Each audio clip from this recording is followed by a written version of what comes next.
मित्रांनो, तुम्हाला असा कधी अनुभव आलेला आहे का की आपले मित्र, नातेवाईक, आपण जिथे काम करतो तिथले आपले कलिग्स किंवा बॉस, अनेक जणांच्या बरोबर आपल्याला काम करत असताना कित्येक लोक आपल्यावर टीका करतात, क्रिटिसिझम करतात, फीडबॅक देतात.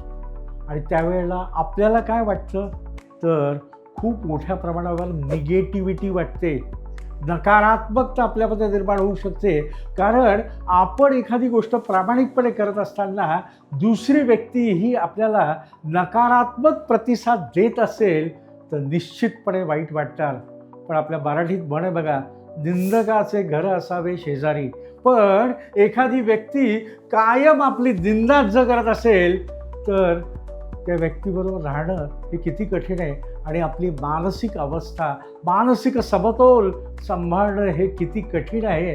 आणि रादर ह्याच्यातच या नकारात्मकतेमधनं परत सकारात्मकता निर्माण करायची आणि यशस्वी वाटचाल करायची, ही किती कठीण असलेलं कार्य आहे. आणि याचबद्दल आपण बोलणार आहोत. नमस्कार, माझं नाव आहे BL जोशी. मी एक लाईफ कोच आहे, इमेज कन्सल्टंट आहे, सॉफ्ट स्किल ट्रेनर आहे. आज how to handle a criticism या महत्त्वाच्या विषयावर आपण चर्चा करणार आहोत.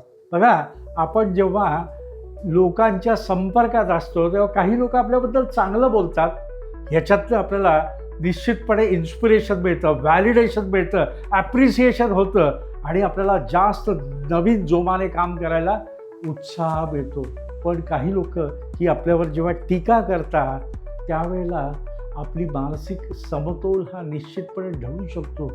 आणि त्या बाबतीत मला हा विचार करायचा आहे की माझ्यावर टीका करणारा, क्रिटिसिझम करणारा किंवा जो फीडबॅक देणारा हा व्यक्ती कोण आहे, त्याला त्या विषयातलं ज्ञान किती आहे, तो त्या विषयासंबंधी सखोल विचार करू शकतोय का, आणि तो मला जेव्हा फीडबॅक देतोय किंवा माझ्यावर छोटीशी क्रिटिसाइज करतोय, टीका करतोय, तर तो माझ्या चांगल्याकरता करतोय का. आणि जर तो माझ्या चांगल्याकरता, माझ्या फायद्याकरता जर करत असेल तर it should be most welcome. त्याचं निश्चितपने स्वागत करा, त्याच्यावर विचार करा आणि इम्प्रूव्हमेंट करणं हे आपलं आद्य कर्तव्य असतं. आणि take feedback or criticism as a gift and improve upon.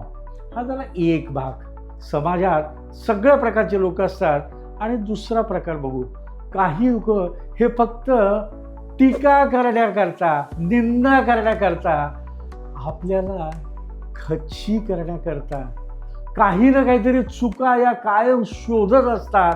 अशा प्रकारची लोक पण आपल्या जवळपास असतात.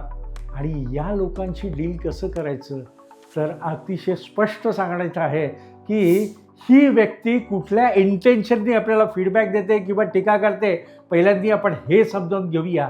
आज तो टीका करत असताना माझं मानसिक खच्चीकरण करायचा प्रयत्न करत असेल, माझ्या यशामधला जर अडथळा होत असेल तर आपण ते समजून घेऊन त्या टीकेकडे दुर्लक्ष करण्याची आवश्यकता आहे. त्या लोकांना रिजेक्ट करण्याची आवश्यकता आहे. त्या निगेटिव्हिटीच्या जवळपास पण आपले जायची गरज नाही.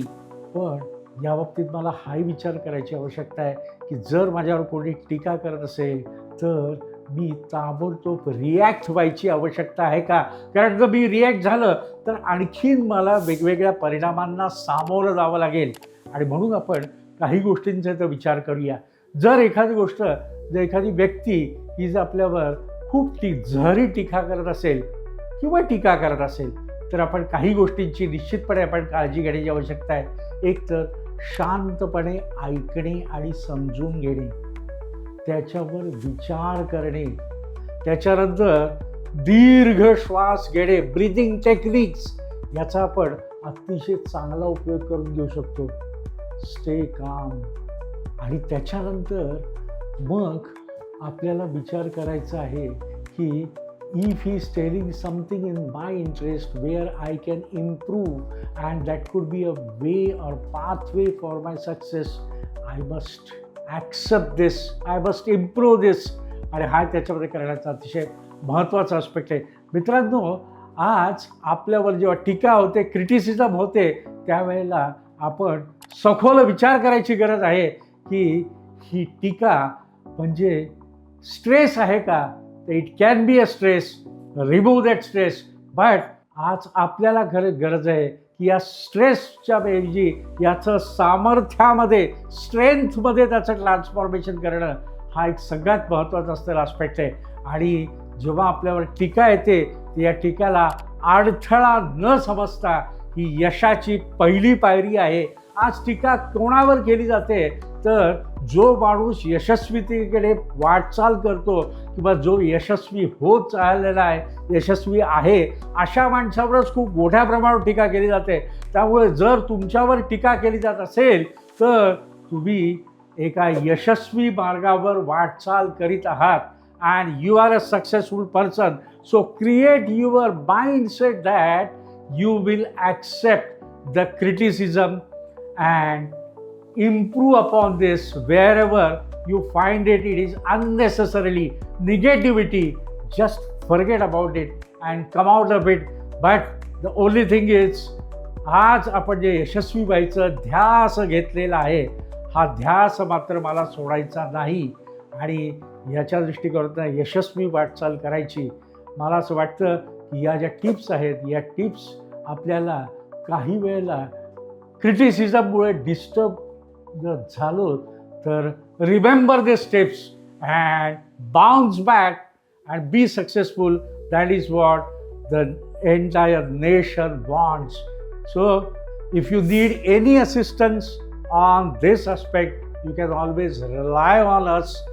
तुम्हाला हा जो व्हिडिओ आवडला असेल तर नक्की लाईक करा, शेअर करा, सबस्क्राईब करायला मात्र निश्चितपणे विसरू नका.